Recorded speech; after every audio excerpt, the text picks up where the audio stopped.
कक्षा 10 के सभी छात्रों को आज के दिन की हार्दिक शुभकामनाएं। त्रैमासिक परीक्षा के उपरांत पुनः एक बार हम लोग आगे के पाठ्यक्रम को अध्ययन करना प्रारंभ करेंगे और समझने का प्रयास करेंगे।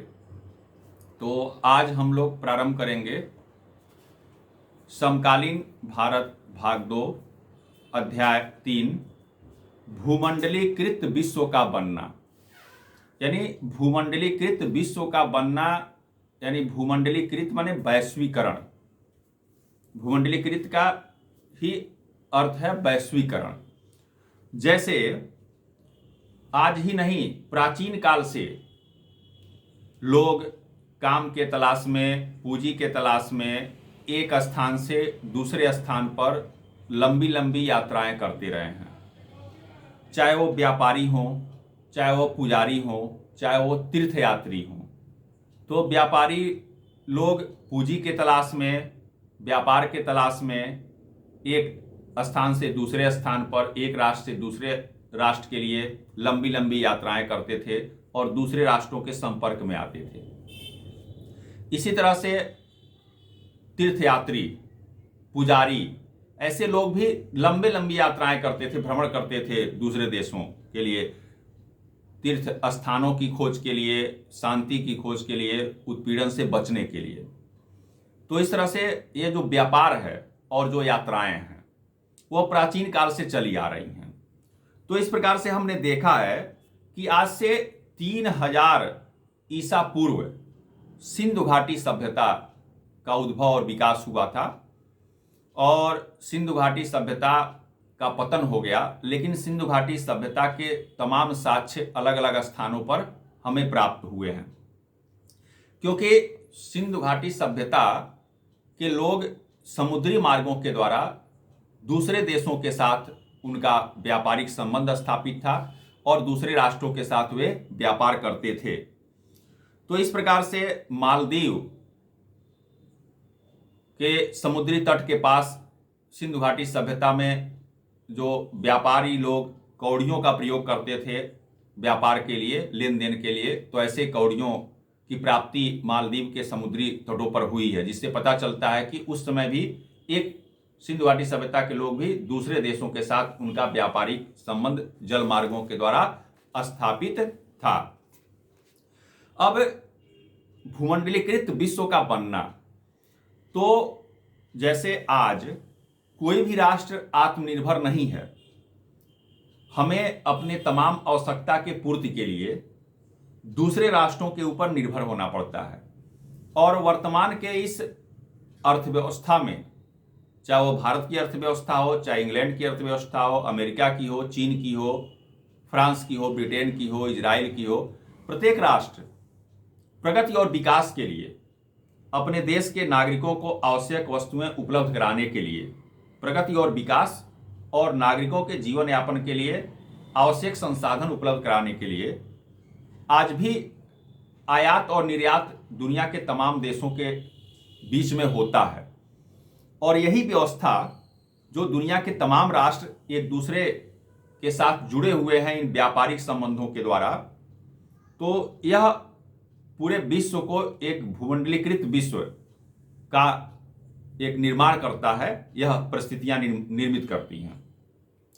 लेकिन प्राचीन काल में आबादी कम थी, राष्ट्र दूर दूर थे, यातायात और संचार के साधनों का विकास नहीं हुआ था, लेकिन उस समय भी भूमंडलीकृत व्यवस्था थी। उस समय भी विश्व के तमाम राष्ट्रों के लोग, दुनिया के तमाम राष्ट्रों के साथ उनका संपर्क स्थापित था।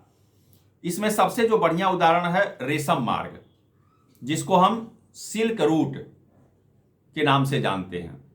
तो प्राचीन काल में रेशम मार्ग यानी सिल्क रूट के द्वारा पश्चिमी एशिया से लेकर यूरोप और अफ्रीका के राष्ट्र आपस में जुड़े हुए थे। तो सिल्क रूट जो रेशम मार्ग था वह चीन से होते हुए भारत, भारत से होते हुए यूरोप और यूरोप से होते हुए अफ्रीका तक जाता था। यह सिल्क मार्ग समुद्री रास्तों से भी होकर गुजरता था और स्थलीय मार्गों से होकर गुजरता था। तो इस नाते चीन में उत्पादित होने वाला जो रेशम था वह भारत, यूरोप, अफ्रीका, ये दुनिया के तमाम राष्ट्रों तक पहुंचता था। और इसी तरह से इसी सिल्क रूट के मदद से भारत में उत्पादित होने वाले जो मसाले थे वह दुनिया के तमाम यूरोपीय देशों तक पहुंचते थे। इस नाते भूमंडलीकृत विश्व को स्थापित करने में, विश्व के तमाम राष्ट्रों को आपस में जोड़ने में, चाहे वो व्यापार के माध्यम से ही हुआ, चीन जो पश्चिमी एशिया में था, भारत एशिया महाद्वीप में है, तो चीन, भारत, यूरोप महाद्वीप, यूरोपीय राष्ट्रों और अफ्रीकी राष्ट्रों को इस रेशम मार्ग और सिल्क रूट के सहायता से आपस में जोड़ा गया था। लोग, ये राष्ट्र आपस में जुड़े हुए थे। तो प्राचीन काल में इस सिल्क रूट का काफी अधिक महत्व था और लगभग 15वीं शताब्दी में यह सिल्क रूट अस्तित्व में था और काफी राष्ट्रों के लोग पश्चिमी एशिया से पूर्वी एशिया, फिर जो है आपका यूरोप और अफ्रीका तक इस मार्गों से व्यापारी लोग यात्राएं करते थे। और चीन का रेशम जाता था यूरोप तक, अफ्रीका तक, और भारतीय मसाले व्यापारी लोग यूरोपीय देशों तक इस रेशम मार्ग के द्वारा पहुंचाते थे। तो इस तरह से यह सिर्फ व्यापार का ही संबंध नहीं स्थापित था इस सिल्क मार्ग के द्वारा। बहुत सारे धार्मिक लोग जैसे बौद्ध धर्म भी इसी मार्ग के द्वारा भारतवर्ष में पहुंचा और उसका प्रचार प्रसार हुआ। तो सिल्क मार्ग ने विश्व को एक भूमंडलीकृत दुनिया में परिवर्तित करने में एक अहम भूमिका निभाई। अब भूमंडलीकृत विश्व के बनने में सिर्फ व्यापार ने ही, धार्मिक यात्राओं ने ही अपना योगदान नहीं दिया। लोग जब लंबी लंबी यात्राएं किए व्यापार के उद्देश्य से, धार्मिक उद्देश्य से, तो तमाम चीजें एक स्थान से दूसरे स्थानों पर पहुंची। जैसे भोजन जो आज हम करते हैं उसमें तमाम ऐसी चीजें हैं, जो फसलें हम अपने देश में उगाते हैं, तमाम बहुत सारी ऐसी फसलें हैं जो हमारे पूर्वजों के पास नहीं थे। वह विश्व के, दुनिया के तमाम राष्ट्रों, दूसरे देशों से भारतवर्ष में आए और आज इन खाद्य पदार्थों का हम अपने भोजन में प्रयोग करते हैं और ऐसे व्यंजन बनाकर हम अपने भोजन में आज उसका प्रयोग करते हैं। उसी में से एक है स्पैघेटी आलू। जैसे आपने देखा होगा कि यह झटपट तैयार होने वाला एक डिश है। आइए इस स्पैघेटी आलू यानी नूडल्स का उदाहरण है, जिसको स्पैघेटी आलू यानी नूडल्स जो हम खाते हैं। इसके अलावा जो नूडल्स हम आज अपने खाद्य पदार्थ के रूप में प्रयोग कर रहे हैं वह पश्चिमी एशिया के देश चीन से भारतवर्ष में पहुंचा। इसी तरह से पास्ता भारतवर्ष में नहीं बनाया जाता था, यह भी डिश, यह भी चीन से भारतवर्ष में पहुंचा। अरब यात्रियों के माध्यम से, अरब व्यापारी, अरब यात्री चीन से लेकर भारत और अन्य देशों की यात्राएं करते थे। तो ये खाने के जो अलग अलग राष्ट्रों में अलग अलग खाने के डिश तैयार होते थे, तो वहां से भारत और अन्य देशों में पहुंचे। इस नाते भूमंडलीकृत विश्व में खाद्य पदार्थ भी एक स्थान से दूसरे स्थान पर हस्तांतरित होते रहे। आलू हुआ, सोयाबीन हुआ, मूंगफली हुआ, मक्का हुआ, टमाटर हुआ, मिर्च।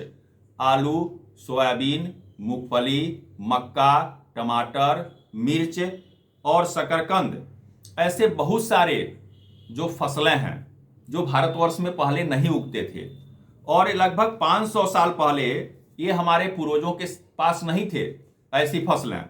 तो इस नाते ये खाद्य पदार्थ यूरोप और एशिया के तमाम देशों से यह भारतवर्ष पहुंचे। जैसे आपको पता है जो है क्रिस्टोफर कोलंबस ने 1498 ईस्वी में जो है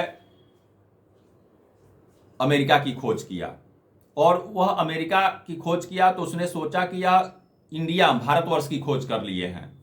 तो इस नाते कोलंबस ने अमेरिका की खोज किया, जिसको अमेरिका को उसने नई दुनिया का नाम दिया। और इस तरह से यह अज्ञात महाद्वीप, अमेरिका जो अज्ञात महाद्वीप के रूप में पहले था क्योंकि लोग उसको नहीं जानते थे, तो कोलंबस के द्वारा इस अज्ञात महाद्वीप की खोज की गई अमेरिका की और वहां पहुंचा। तो अमेरिका के नाम से, वह अमेरिका के नाम से उसको रेड इंडियन अमेरिका के नाम से कोलंबस ने संबोधित किया। तो इस नाते कोलंबस के माध्यम से वहां अमेरिका के तमाम खाद्य पदार्थ दूसरे राष्ट्रों तक पहुंचे। तो इसमें जो फसलें हैं, जो खाद्य पदार्थ हैं, वह एक स्थान से दूसरे स्थान पर इस भूमंडलीकृत विश्व में के बनने में इसका स्थानांतरण हुआ। तो सिर्फ जो है इस भूमंडलीकृत दौर में जो है, जो प्राचीन काल से यह दौर चला रहा है और आज भी यह भूमंडलीकृत विश्व का बनना का ही देन है कि आज विश्व के तमाम देशों के उत्पाद भारतवर्ष में बिकते हैं और भारतवर्ष के उत्पाद दुनिया के तमाम राष्ट्रों में बिकते हैं। Thank you.